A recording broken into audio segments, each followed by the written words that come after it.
These belong to Emma now, my mother-in-law Diana said, her perfectly manicured hands caressing the antique jewelry box that had been in my husband's family for generations. Her voice dripped with satisfaction as she slid the mahogany case across the dining table toward her daughter. After all, blood is thicker than marriage. I sat frozen in my chair, watching as Emma eagerly flipped open the ornate lid.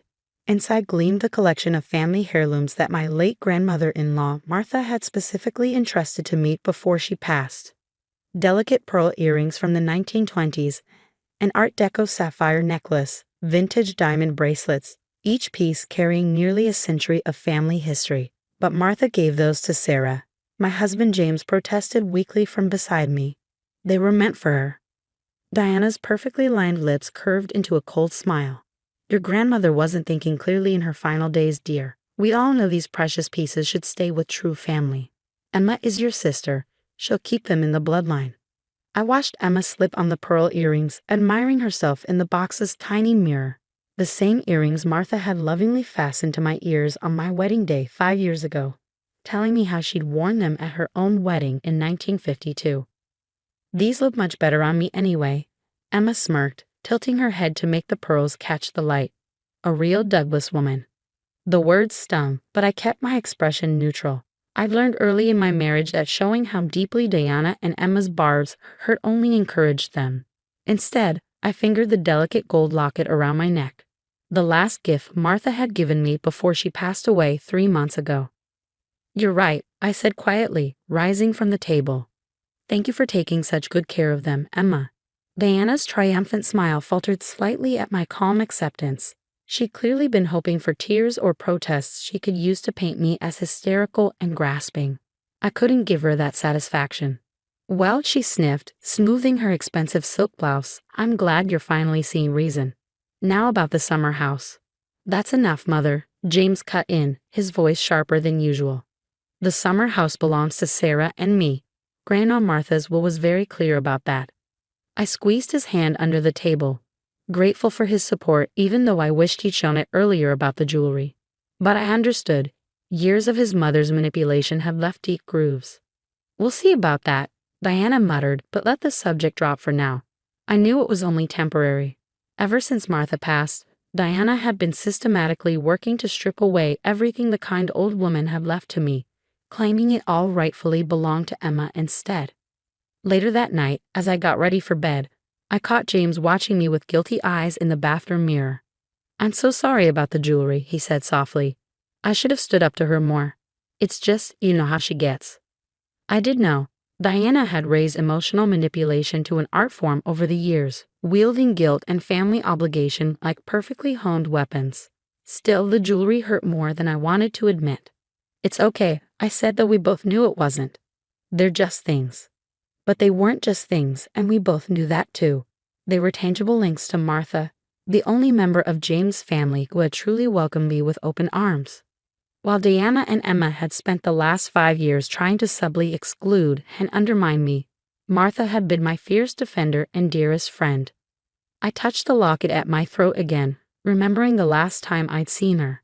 She'd been so frail in her hospital bed, but her eyes were sharp as ever as she pressed the necklace into my palm. Keep this safe, dear one, she'd whispered. When the time is right, you'll know what to do. I hadn't opened the locket yet.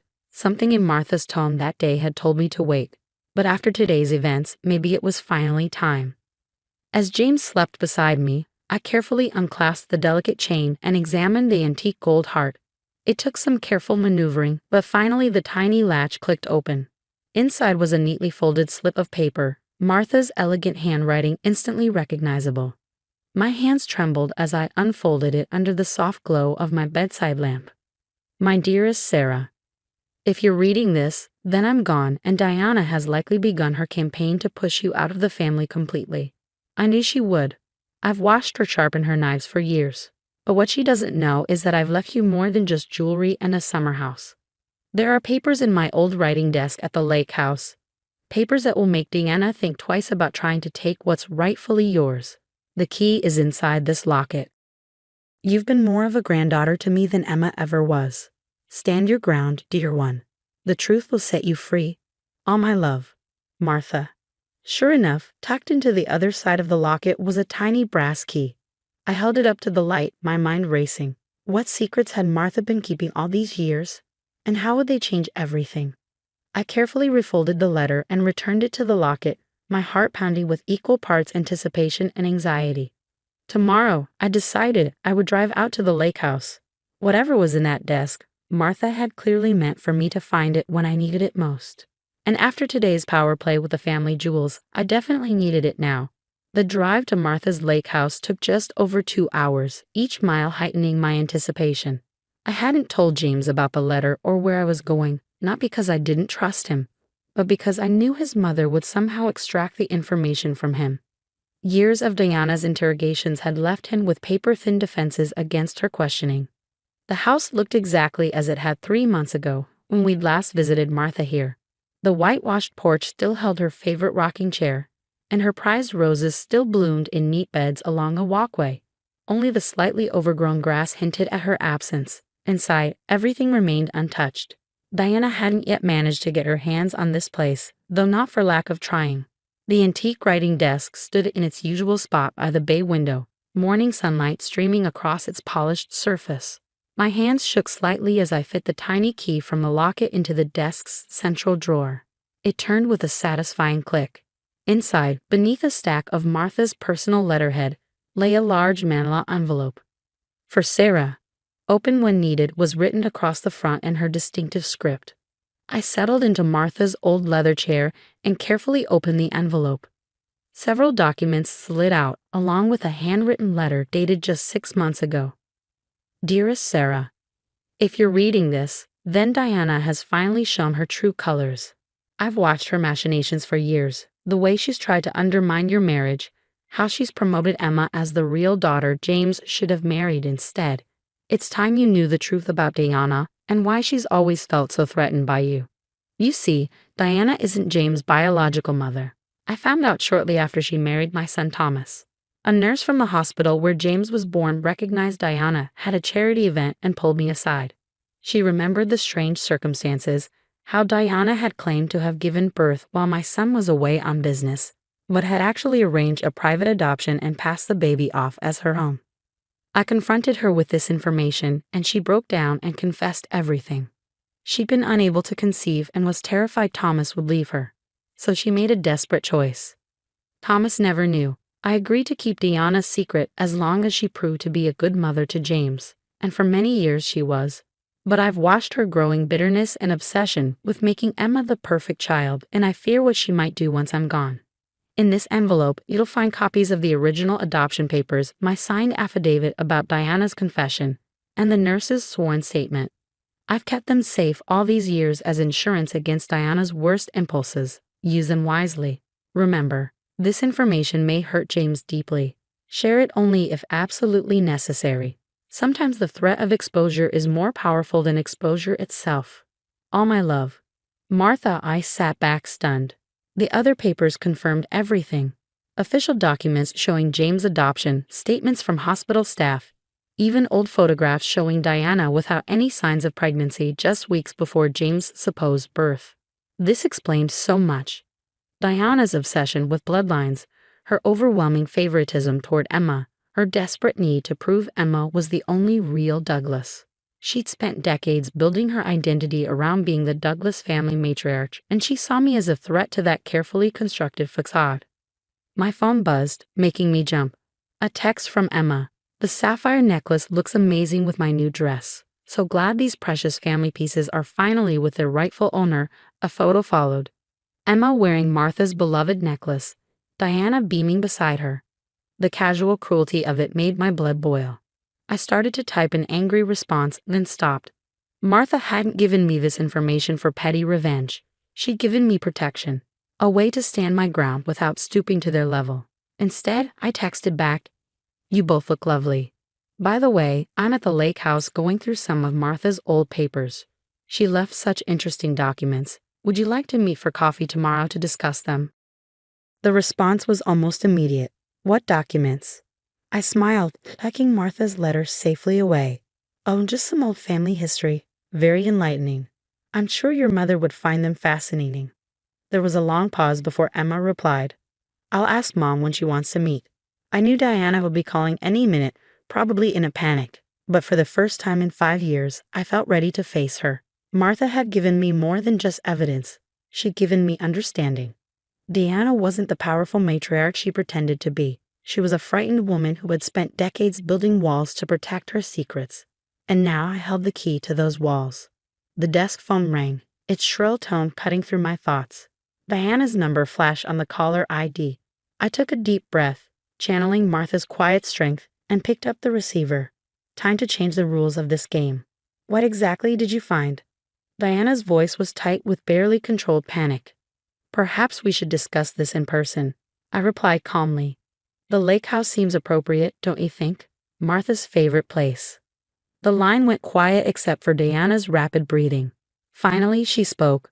I'll be there in 2 hours, alone. When Diana arrived, she traded her usual polished appearance for something more frantic.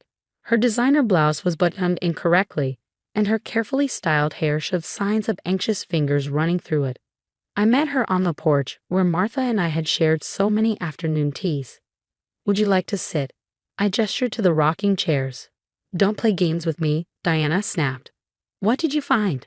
I studied her face, the fear in her eyes, the slight tremor in her hands. For the first time, I saw past the intimidating facade to the frightened woman beneath. I found the truth, I said softly. About James. About you. All the color drained from her face. She gripped the porch railing for support. Martha promised she'd never tell. She didn't, not while she was alive. But she made sure the truth wouldn't die with her. Diana sank into the nearest rocker, her carefully constructed world crumbling around her. Are you going to tell him? I sat in Martha's old chair, feeling her presence around us. That depends on you, Diana. I don't want to hurt James. Martha didn't want that either. She wanted peace in this family, real peace, not just the appearance of it. What do you want? Diana whispered.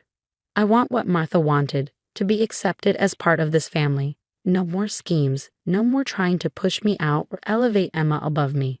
We're both James' family. We both love him. Tears filled Diana's eyes.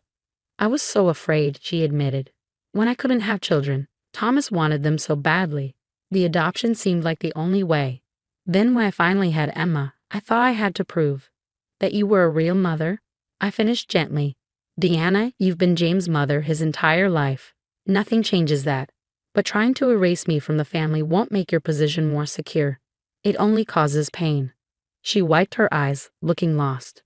The jewelry should be shared, I said firmly. Family heirlooms are meant to connect us, not divide us. Martha knew that. Diana nodded slowly. She always did know best. She straightened in her chair, some of her old dignity returning. I'll have Emma return the jewelry tomorrow. We can decide together how to share them. Thank you. I touched the locket at my throat. Martha would be proud of us having this conversation. She wanted so badly for us to be real family, Diana said softly. I was too afraid to let that happen. We can start now, I offered. Not as rivals, but as James' family, both of us. Later that evening, as James and I sat on the lake house porch watching the sunset, I felt Martha's presence more strongly than ever. The truth she'd entrusted to me had done exactly what she hoped, not destroyed the family, but begun to heal it. Mom called me, James said, puzzled. She invited us for dinner tomorrow. Said she wants to make some changes, make things right. What happened? I squeezed his hand, touching my locket with the other. Some secrets were better kept, not to deceive, but to protect. Let's just say Martha left us one final gift, the chance to be a real family. She always was the wisest of us, he smiled. Above us, the evening star appeared, the first light in the darkening sky. Like Martha's truth, it hadn't destroyed the day, but transformed it into something new and full of possibility. Diana would need time to fully change, I knew that. But Martha had given us the tools to build something better, not through force or exposure, but through understanding and compassion. The family jewels would be returned, but more importantly, the real treasure, the chance for genuine family bonds, was finally within reach. Martha had known all along what we needed, not weapons to destroy each other, but bridges to connect us.